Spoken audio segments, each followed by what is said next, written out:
달러가 무너지면 세계 경제는 어떻게 될까요? 혹은 기축통화가 바뀐다면 우리 일상에는 어떤 변화가 생길까요? 안녕하세요 여러분. 오늘은 평소엔 잘 모르지만 알고 나면 깜짝 놀랄 만큼 중요한 주제, 바로 기축통화에 대해 이야기해 보려고 합니다. 달러, 유로, 위안화, 그리고 디지털 화폐까지 지금 기축통화의 판도가 흔들리고 있다는 이야기 들어보셨나요? 지금부터 이게 왜 중요한지, 그리고 우리 삶에 어떤 영향을 주는지를 아주 쉽게 흥미롭게 설명해 드리려요. 핵심 포인트 1. 기축통화란 무엇이냐? 먼저 기축통화란 뭘까요? 간단히 말해서 전 세계가 신뢰하고 가장 많이 사용하는 통화입니다. 국제 무역, 금융거래, 원자재 가격 측정에 쓰이는 중심 통화죠. 현재는 미국 달러 USD가 대표적인 기축 통화입니다. 예를 들어 한국이 사우디에서 석유를 살 때도 달러로 계산합니다. 한국 원화도 사우디 리알도 아닌 달러인 이유가 바로 여기에 있어요. 즉 달러가 흔들리면 전 세계 경제가 흔들릴 수밖에 없는 구조입니다. 핵심 포인트 2. 미국 달러가 기축 통화가 된 배경. 그렇다면 왜 달러가 기축 통화가 됐을까요? 그 시작은 제2차 세계대전 이후 1944년의 브레튼 우즈 협정으로 거슬러 올라갑니다. 당시 세계 경제는 전쟁으로 황폐해졌고 유일하게 경제가 살아남은 미국이 중심 역할을 맡게 됩니다. 그래서 달러를 중심으로 환율이 고정되고 각국 통화는 달러에, 달러는 금에 연동되었죠. 그 이후 1971년 닉슨 대통령이 금태환을 중단하면서 지금이 달러 중심의 자유변동 환율제가 시작됐습니다. 이후에도 달러는 국제결제의 88% 이상을 차지하며 압도적인 기축통화의 지위를 유지하고 있어요.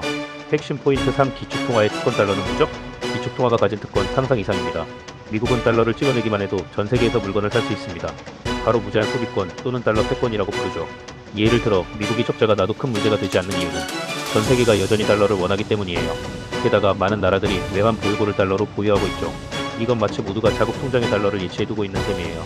즉 미국은 돈을 빌리는 나라가 아니라 달러를 파는 나라입니다. 이게 바로 기축통화의 힘 상상 이상의 영향력입니다. 시청자 질문 타임. 여기서 여러분께 질문 하나 드리려. 여러분은 혹시 해외여행 갈 때 어떤 통화를 주로 환전하시나요? 혹은 외화를 직접 보유하고 계신가요? 달러, 유로, 위안화? 댓글로 여러분의 경험을 공유해 주시면 다음 영상에서 소개해 드릴 수도 있어요. 핵심 포인트 4. 기축통화의 위기. 달러는 영원하지 않다? 하지만 요즘은 기축통화 달러의 위기설이 심심치 않게 나옵니다. 그 이유는 다음과 같아요. 첫째, 미국의 천문학적인 국가부채. 둘째, 러시아, 중국 등 비달러 연합의 등장.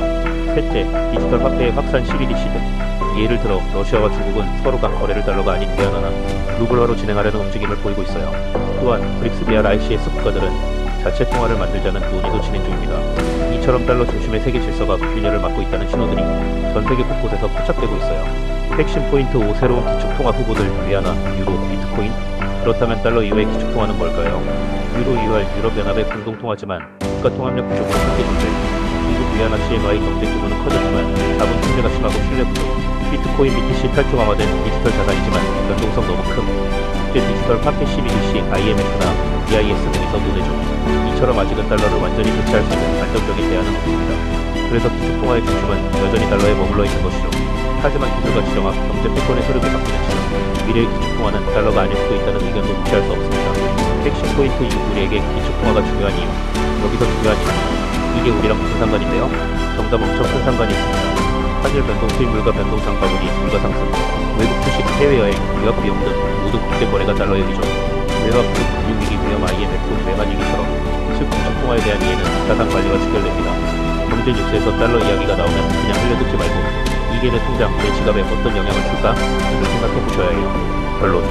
오늘은 기축통화가 무엇인지, 그리고 왜 달러가 세계 경제를 쥐고 있는지, 앞으로 어떤 변화가 올 수 있는지를 알아봤습니다. 여러분은 어떻게 생각하시나요? 달러는 영원할까요? 아니면 새로운 시대가 올까요? 댓글에 자유롭게 의견 남겨주세요. 저도 여러분 댓글 하나하나 꼼꼼히 읽고 답변 드리려. 영상이 유익하셨다면 좋아요 한번 꾹, 구독 버튼도 잊지 마세요. 알림 설정까지 해두시면 다음 영상도 절대 놓치지 않으실 거예요. 이 채널은 여러분이 세상을 더 중립적인 시각에서 좌우 이념에 쏠리지 않고 똑똑하게 바라볼 수 있도록 돕는 문화 콘텐츠 채널입니다. 다음에 기회가 된다면 중앙은행 디지털 화폐 CBDC에 대하여도 다뤄볼게요. 기대해주세요. 감사합니다.